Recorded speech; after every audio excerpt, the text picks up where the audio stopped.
Good evening. The South Australian Police Force has been rocked by a corruption bombshell with charges laid against 6 members of a suburban drug squad. The officers from Sturt Police Station have all been accused of stealing after a major investigation by the state's new corruption watchdog.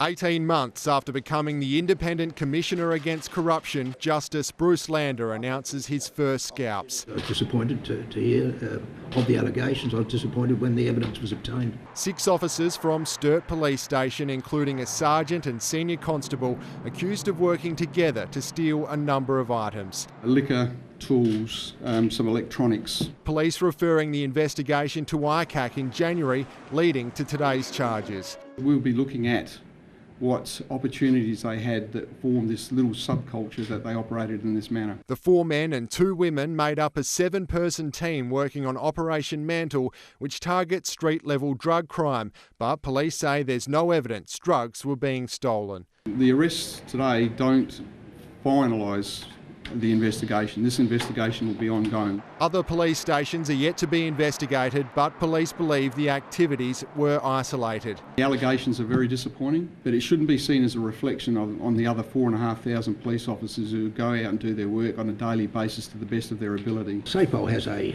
reputation for integrity. These officers have let SAPOL down in that respect. Charges against the officers vary. 2 men have been charged with 2 counts each of abuse of public office and aggravated theft, as well as 1 count of property damage. A 31-year-old woman from Selleck's Beach has a single count of all 3 of those charges, while another woman and 2 men have been charged with abuse of public office and aggravated theft. Live now to Ben Avery. Ben, when will the officers front court?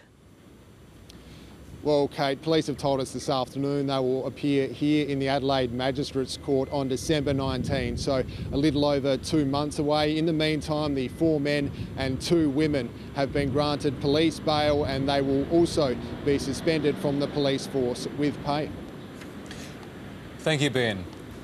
The disturbing allegations have also shocked our state's leaders. Will McDonald joins us from Parliament House. And Will, what has the Premier had to say? Oh, good evening, Brenton. Well, the Premier was quite upset that the suspected actions of a few could tarnish the good work and dedication of thousands of officers. He did his best to reassure the public not to lose faith in our police. Now, after the Labor government was quite reluctant for many years to set up an ICAC, the Premier now says it's working very well. It's awful when we see these breaches of public trust. I think the public should have confidence that the ICAC is doing its work, and where it finds these instances of breaches of public integrity, it's rooting them out and bringing people to justice. We have many fine young men and women who work in our police forces. The overwhelming majority of them do so with the utmost integrity. Today's events come on the eve of the ICAC's first annual report being tabled in South Australian Parliament. The hearings here are held in secret, unlike in other states, so this report should give some insight into what else the ICAC has been investigating so far. It's back to the studio. Thank you, Will.